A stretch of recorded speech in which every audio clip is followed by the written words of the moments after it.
So Hypnos, what was the first drug you did? I'm about to light up a spirit, by the way.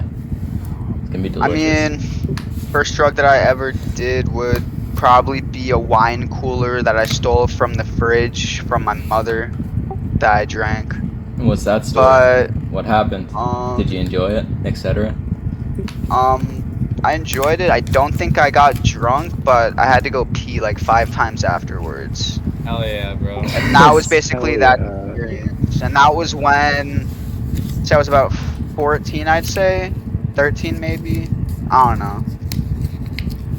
So okay, and then what's like It the probably first could have like been earlier. I don't know. early? Shit, okay.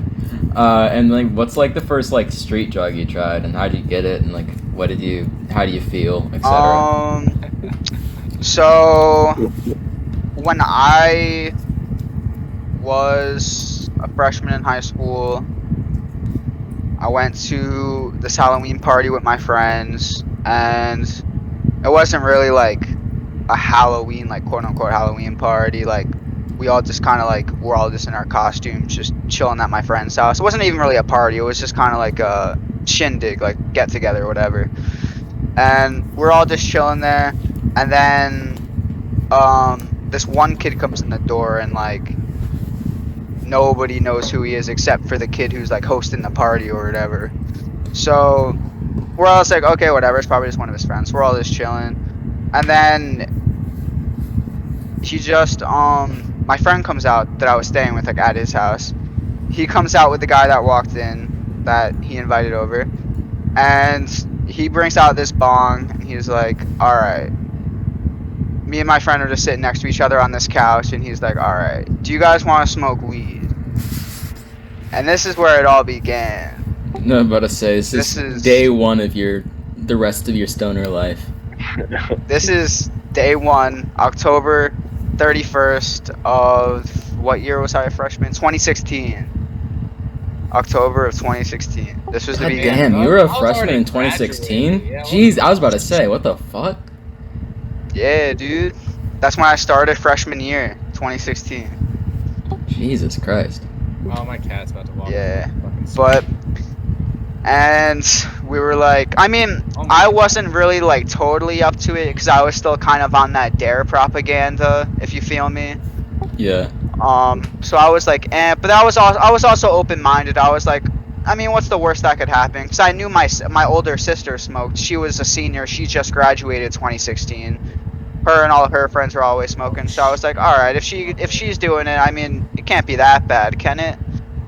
So first things first, I didn't inhale, so I definitely didn't get as high as I probably should have, but I definitely felt it. That is for sure. But, and second thing, I didn't even know how to hit a bong or how it worked, so I literally, all the guy told me, my friend's friend, was just he'll light it and he'll pull the like bowl out. Like now that I know all the terminology, I can say it, but back then I didn't know what the hell it was. I was like, I don't know what I'm doing. So he was like, I'll light it for you, I'll pull it out. Whenever like you like nod your head or whatever, I'll pull it out and you just snap it, whatever. Like you just go inhale it all in.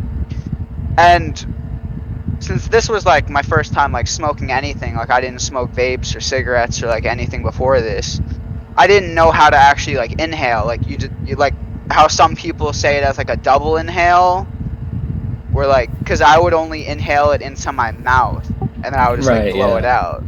And then like people say like to get used to inhaling, like you like double inhale, like you inhale and you could do like another like deep breath or whatever. So he does that, whatever. I do the first hit, whatever. And then we wait a bit because I was like, yeah, I don't want another one right now. Like I want to see how that does me. And I was like kind of feeling it, not really, whatever. And yeah, that was that. That was basically the first time. I honestly don't remember if I took another hit or not and like double inhaled. But he did tell me that I should probably try that if I didn't feel anything. I just remember that. But And, yeah, like, first time. Did you when you like thought about, so like I'm sure like the next day or whatever, you were like thinking about that experience, like what did you think of it? Were you thinking like, oh shit, I shouldn't have done that? Or were you like, oh, that was kind of cool, I want to try that again? Dude, I was thinking I was fucking. Dude, honestly, like, the only, like, paranoia I ever got from smoking weed itself was my parents finding out. And that whole paranoia never happened because I was not smoking at my own house. I was far as fuck away from my house as I could be. My parents didn't really know where I was, so I was straight bullying. I was like, man, they ain't never gonna figure this out. Yeah, so you're And then comfortable. the next day, yeah, I was just straight chilling. I was vibing with it. I was like, man, I feel like a criminal now. Like, bro, if they didn't catch me do this, what else though? Like, what else could I fucking do? Like, that was awesome. Yeah, Like, I I see felt that. free. So that's really interesting to me though. I felt wonder free. I wonder how it would have been different if you'd like smoked at home. Maybe like if your sister had offered you something. I don't know her at all, obviously, so I don't know if she's that type of person. But if Oh your sister no, had offered you something, I told her the next day that I smoked weed for the first time last night at like so and so's house, and she was like, "You did what?" Because I was always like that, like, I don't know. I guess you would say like the fucking like snitch brother or whatever. Because I would always be like, "Mom, like, she's smoking weed. Like, what the fuck?" Like, I don't know, because I didn't understand it. So like, of course I would be saying that shit. yeah, Like, I I was mean you were a young kid and though. like Yeah, I was on the dare propaganda. yeah. I mean that's so weird because I just don't see you like that at all now. That's a lot. It does a lot to you. But yeah. So I told her, and she was like, "What?" She wanted to hear all about it. So I just gave her the rundown. And then after that, she was like, at the time, she didn't have a bong of her own. She was straight doing it dirty, smoking gravs. So she was like, "Do you want one of these?" And I'm like, "What the fuck is a grav? Like, I've only taken a bong rip." And she's like, "It's basically the same thing, but you use less weed and it's low key more efficient." But Yeah. what she didn't It's mention also was that ghetto I as was, fuck. yeah, what she didn't mention was that we were literally inhaling plastic. Yeah. So anyway, she lights it for me. She lifts it. She's like, if you ever like doing like you ever get your own weed, whatever, doing it on your own, you want to like bring it up as slow as possible and like make sure it's tight. You get that like suction, whatever, whatever. I was like, all right. So I take that first grab and then I immediately start coughing because I had like really bad asthma when I was younger. So it was like, all right. So at the first time that I smoked, when it went into my mouth, it obviously didn't affect my lungs because it didn't go anywhere near my lungs. But this time, I feel like I got like when I inhaled it, it didn't just go in my mouth. Like I actually like got it in my throat, like down in like by my lungs. I'm And gonna that clip. shit I'm so like sorry. I'm gonna clip killed that. me. And that shit like killed me. Like I was coughing, having straight cough attack. Like I probably puked a few times. I don't even know. I couldn't breathe. And then she was like, "Are you okay?" And I'm like, "Yeah, I think it's just my asthma." And then It's also the fucking plastic. yeah, probably. And then this motherfucker had the audacity to ask me right after I was done throwing up. She was like, "So do you want another one? Like, do you feel anything?" And I was like, "Oh yeah, I definitely feel it." And I feel like that was like the first time like I actually That got was your proper like, stoned. yeah. Because I was like, "Nah, I don't need more. I'm fine where I'm at. Like, this is nice. Like, this is where Yeah. I want to be." And yeah, that's pretty much how the second day after it happened. And so that's funny, and I mean that's a good way to kind of discover weed. I mean maybe not the first time, but the second time for sure. Because I mean that's like a comfortable setting and shit, and not just like, you know, I've heard some stories where people have like just found out about weed by like being fucking like finding a dealer at their school or whatever that just comes up to them and then they start buying it and waste all their money on it and shit. You've had like an actual good experience with it. What was your like? How did you find out about like harder drugs per se? I mean, you don't really do anything that's like, you know, super hard, but like, you know, you've done some shit. So this is a funny story. So I think I've told Bobbie this story before, maybe you guys too. But so I forget when it was. So that happened 2016. This probably happened around like summer of, when I was a sophomore. I'd say summer of 2018. Yeah, so going from my sophomore year to my sophomore year to my junior year. So that summer, my sister, I forget where she went to. I think she went to, cause she basically, I don't think I can go to too detail into that, just for the minuscule chance that she's gonna watch this video, which I know she's not. I'm just having a schizo moment, but Nah, you're good. she would always go to these like electronic festivals and like EDM music shit. Like she went to EDC and Electric Forest, all this other stuff. Amazing. I've been to Electric Forest before, actually, the year after, but so she was at one of these festivals, I think, and I was like, yo, what are the odds? Because I was a sophomore going to be a junior. I think I had my first job, or I was just about to start it, so I was still pretty much broke. Like, I didn't have like that much money to myself. So I was like, yo, what are the chances she's got some weed in her room? I could take some right now. Like, of course I give it back to her or whatever, but like, what's the Give it chances back I could to like, her, nigga? You gonna unsmoke well, that yeah. shit? no, like I'd pay her back for it, like whatever. Because at the time she was really like smoking me up all the time, like not like selling to me because I couldn't afford it, like I didn't have any money, but she was like plugging me up. So I was like, all right, well, once I start this job, I get my own money, I'll pay you back. Time out. Troy, you're still here, right, bud? No, he's probably listening, but just not talking. Oh, he does that. yeah. Anyone can talk, bro. Like he's just like don't feel shy. Like chime in. Yeah, for brother. sure. Feel free, because like the more people that talk, the better. Yeah, bro, for real. But I lost my train of thought. So I was You went into your you know, sister's room like a DJ. Yeah, but no, dude, I was gonna pay her back when I got my job. Like, it wasn't even like that. So I was looking for some weed. I didn't find any because she brought the whole fucking stash with her to fucking whatever festival she was at. And I was like, okay. So, but that was after the fact. So I open up this one little like dresser container or whatever that she usually puts her weed, and I just see this tin foil. Is it acid? I'm gonna take a wild guess. So at the time of before I ingested it, it was just a white strip of paper. Yeah. Probably, I mean, I didn't know, I mean, I had an idea of what acid was, but I really did not know what it was. So I didn't want to take like the whole like strip, because it was a pretty long white strip. So I was like, alright, I'm gonna cut a little piece off, so like maybe she won't notice.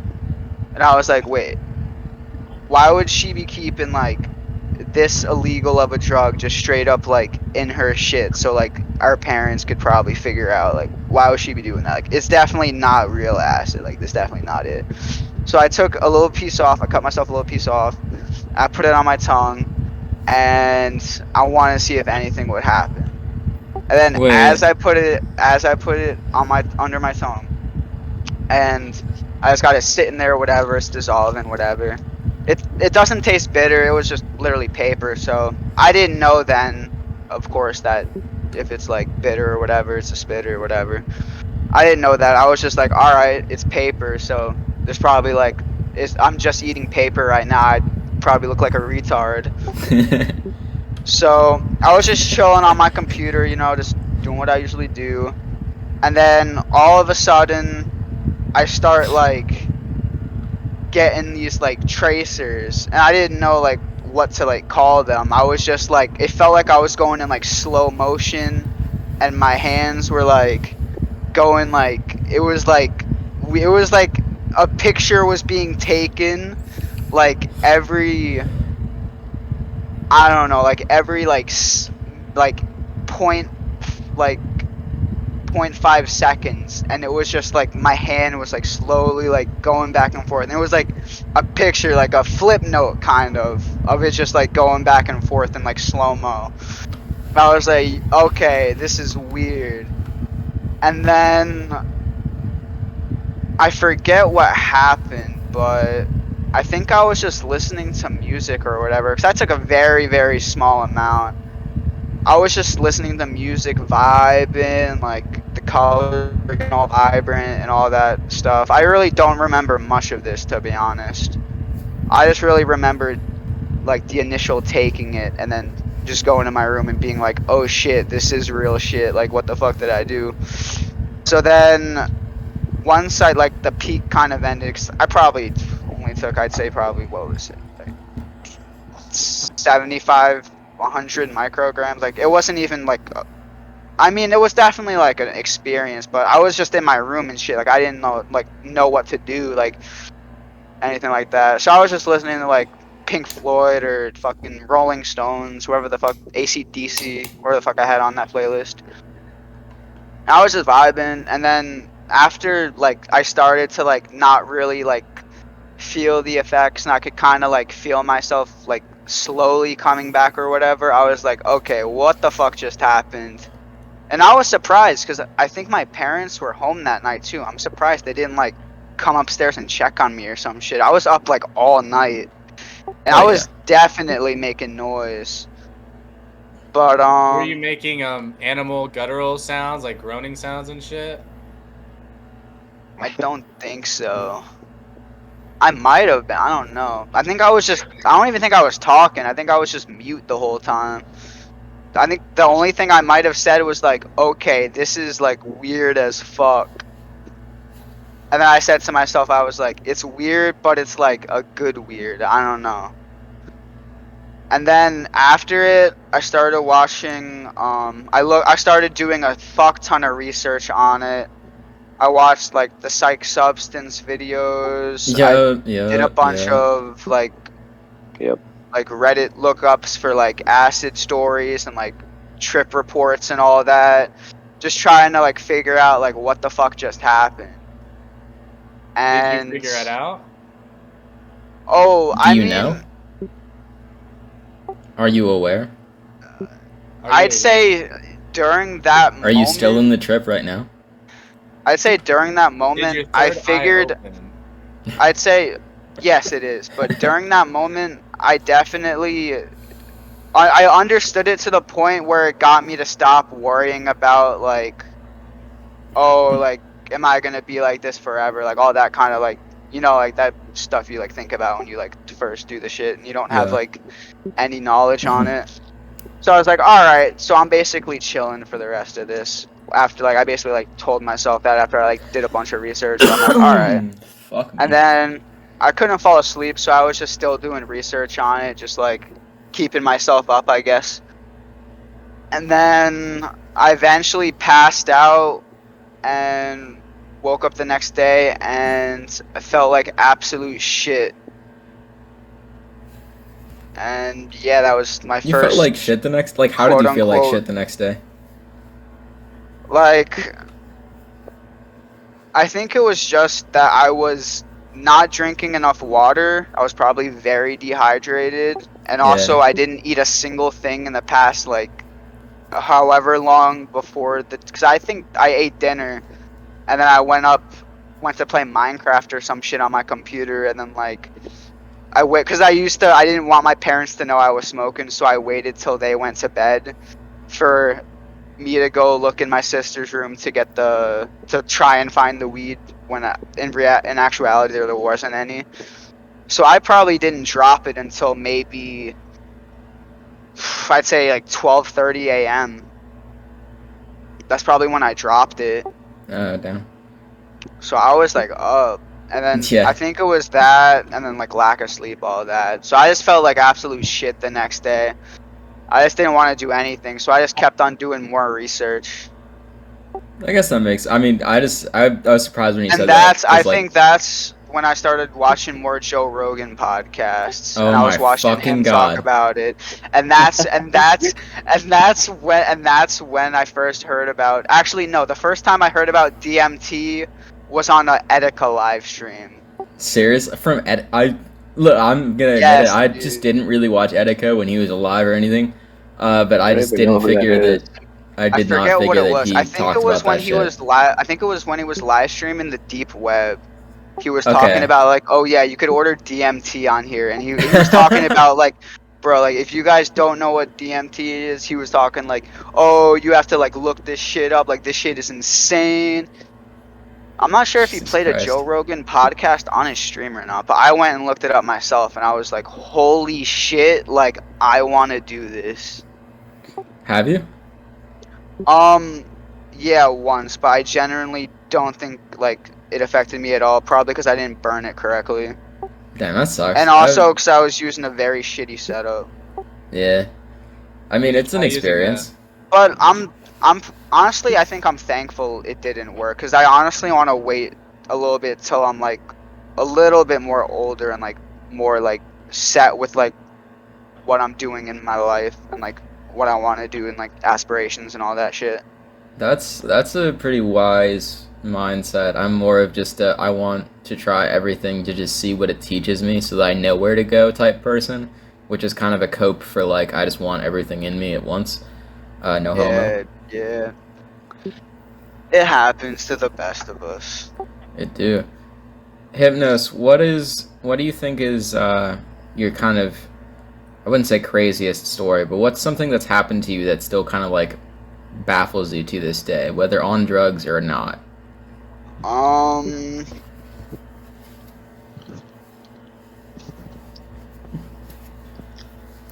Honestly, probably the craziest thing is that the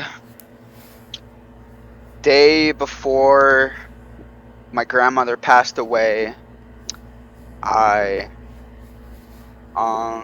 forgot what I was doing. Cause you don't know it until it happens. I mean, I kind of had a feeling, but I went to the hospital in, I forgot what time it was in the morning, but I went in the morning to like afternoon, and she wasn't like conscious at all. She was like making those like death noises, like deathbed noises, like Yeah, I know what you're talking about. yeah. So I was like, I was crying, bro. I was like, this ain't right. Like, she don't deserve this. Like, but it is Yeah. what it is. Like, it's just how it is. And then, we ended up leaving, me and my cousin, and then we were just chilling, listening to music, whatever. And then that night, we were talking about it in the car ride back home and stuff, and we were like, yo, we should definitely go back up there later tonight, like just me and you, because we went when like all of our family was there and stuff. So later that night comes around like 8:30ish. We both go up there, and she's like sleeping, whatever, like she's still breathing. But we went up there, we held her hands, we were talking to her for a bit, like saying like we love her, like it's okay, like the suffering can stop. And for the viewers who are watching that don't know, my grandma had I'm trying to think of the name of it, stage 3 or advanced, I forget what it was, but she had cervical cancer. And so me and him were just up there holding our hands, like talking to her or whatever. And I didn't get one, probably because I don't know if she was a lefty or not, but she squeezed my cousin's hand, and like I could see it because I saw it squeeze, and I was like, yo, did she just squeeze your hand? And he was like, yeah. And then we were just like tripping the fuck out about that. So like we still knew like she was there, like she could hear us, so we just kept on like talking to her, like it's okay. Like personally, I'm not really a religious person, like I don't believe, like I'm not like Christian or whatever, but like if there is an afterlife, because I know my grandma was a Christian, like if there is one, that she would be with her son and her husband. So I was like, go be with your son and husband, like I'm not gonna say the names obviously, but go be with them, whatever. And that was after the hand. That's probably the craziest part, that handshake. Because then we left, and I went home, he went home, and then the next day, I got woken up by my parents, and they said that she passed away. Yeah, that's And that was that. And that's not even the crazy part, because up until then, because once she got diagnosed with the cancer back in November of last year, like, I already knew, like I had my hopes up, yeah, but I already kind of had a feeling, like, and especially, like, just, like, while she was at the house, like, yeah, she was going to chemo. She did, I think, one visit at chemo, and then after that, like, after Thanksgiving, it's just, like, every single, like, day, it just kept on getting, like, worse and worse and worse and worse. Like, she had to be, like, helped, like, she had to get a walker, she had to be, like, helped up to go to the like, to walk to the bathroom. Like, it was sad, bro. And then yeah. on Christmas, she was, like, she couldn't stand up, like, she was just, like, straight sitting in the couch the whole time with all the family over, and it was just depressing. So the day after Christmas, we called 911 or whatever. She got brought to the rehabilitation center or whatever, and then she ended up she died there. But the crazy part about it was, I was always scared, like, ever since my grandpa on my dad's side passed, I was always scared that, because he died when I was pretty young, when I was 5th grade, and then before that, my other 2 grandparents, they died when I was really young. So she was really, like, the only grandparent, like, I had, like, growing up, like, being, like, a teenager, like, being in, like, coming of being an adult.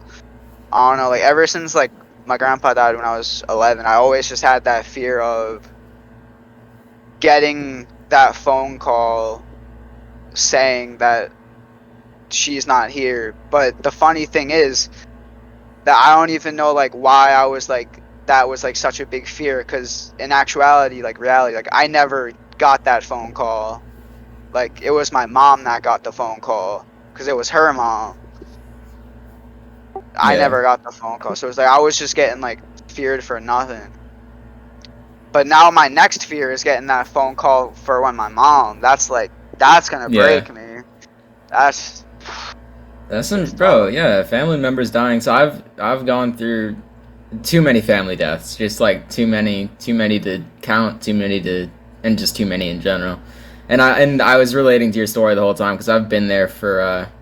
I guess I've only really been there for one, but I mean, I've been around for, like, seeing kind of the dying phase of a few of them. Yeah. And it sucks, bro. It's like, because it's like, especially when you've seen somebody kind of alive and, like, just healthy, and then compared to seeing them kind of, like, and knowing that they're not going to come back from that state, it is sad.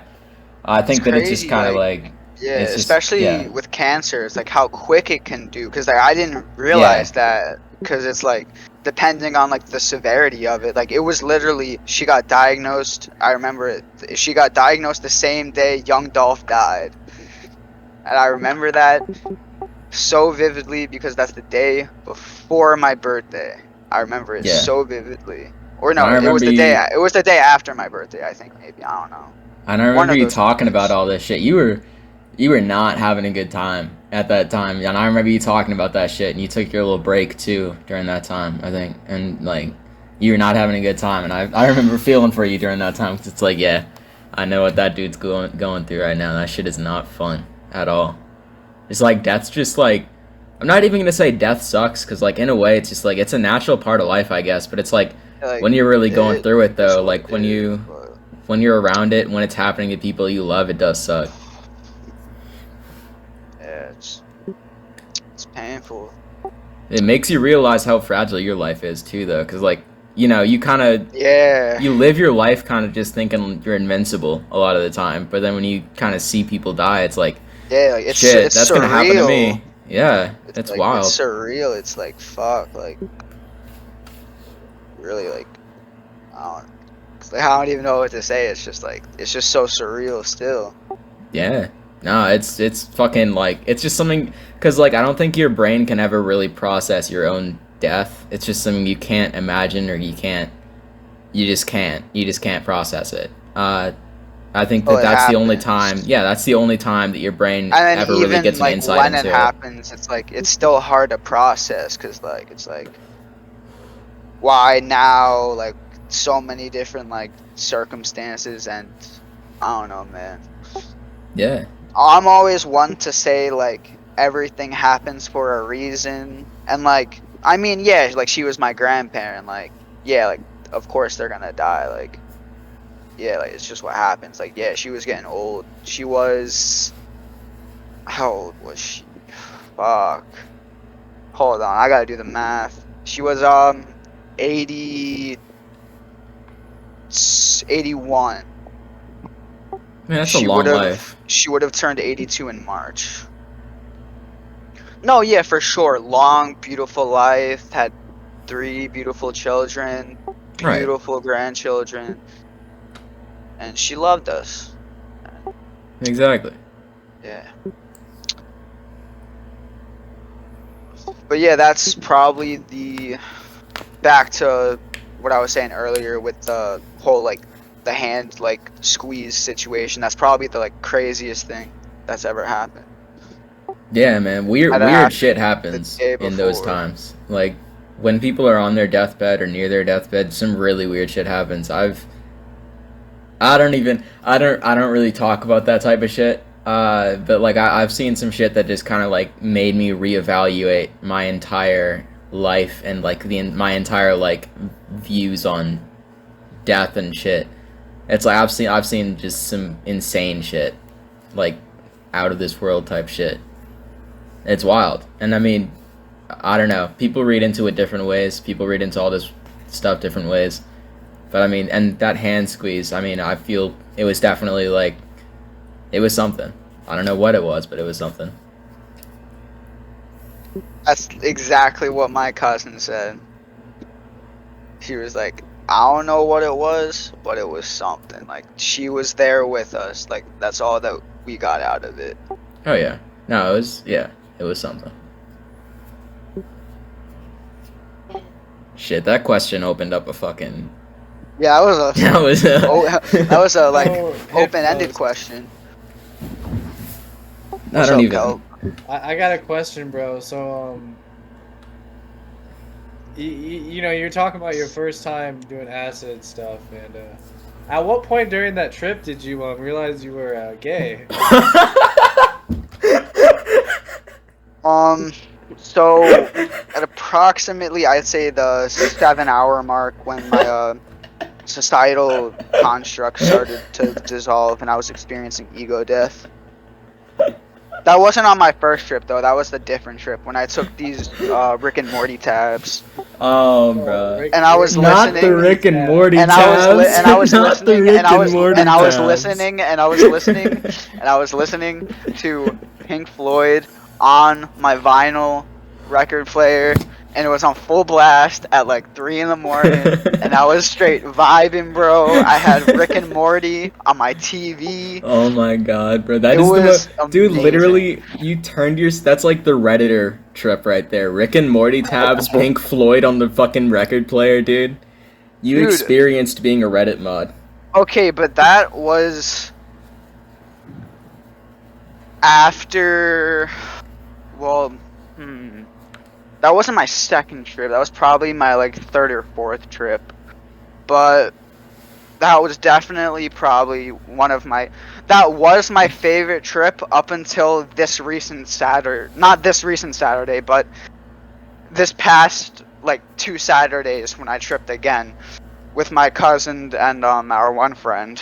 That's probably my favorite trip of all. Why was that your favorite trip? What happened on this recent trip of yours? Just because, well, like I said, I have a sister, and that's the only sibling I have. So like, I've never really like had like a brother, or, like you know, like that kind of shit. But my cousin, who lives up here now, I mean, we've always been like pretty good, like chill cousins. Like we always talk to each other. Like whenever he would come up from Florida, we'd always like smoke and chill and do shit. Like he's only a few months older than me. Or no, he's like about a year older than me. but he's probably the closest thing I have to a brother. And I mean, like, we're already cousins, so like we're basically brothers. I don't know.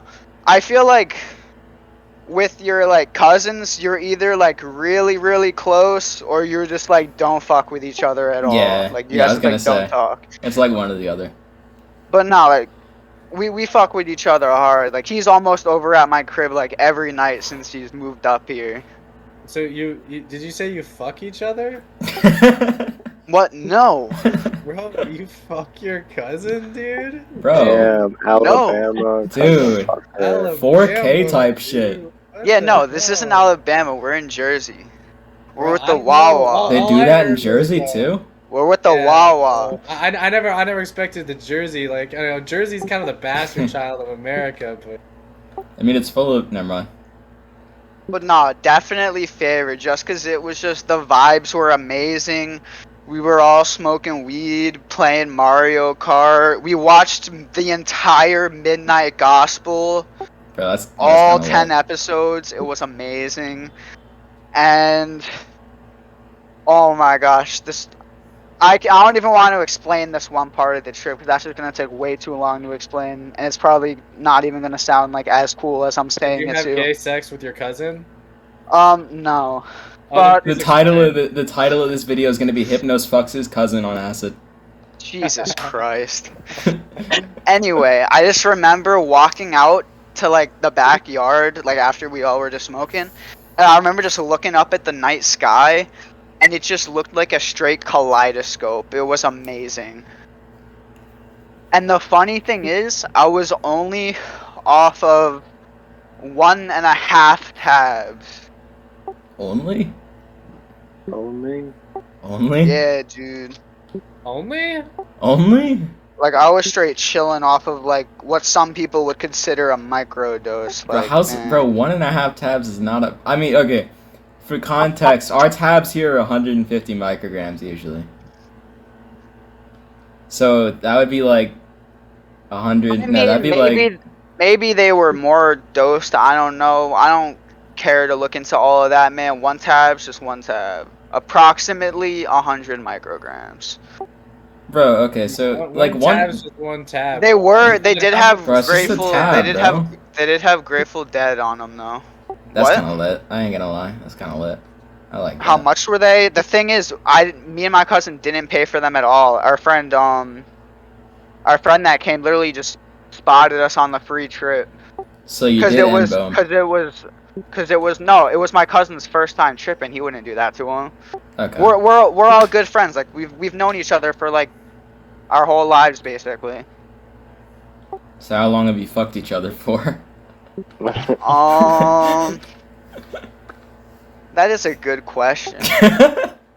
But no. So yeah, it was also my cousin's first trip. So that's I feel another reason why I really enjoyed the trip a lot. Just cuz it was his like first experience and it was like I don't know, it was awesome. Yeah, I mean it is good to have like a first trip with like your friends. Good like I guess you're not trip setters because like you know you're also tripping, but you are kind of trip setters. But in like that way. we were like a lot more experienced than he was, and it was like yeah. Yeah. I get The what you're only saying. thing he did prior to that was somewhat remotely close to acid was he's done shrooms before, so he kind of knew he kind of knew what he was getting into, but not quite. And me and my friend both told him he was like, before he even started, like a week or whatever before, like we told him we were like, it's not like shrooms, like you can't like drop the tab and oh you're done tripping in 6 hours. It's like this is an all day thing, bud. Like once you drop the tab, you're strapped in.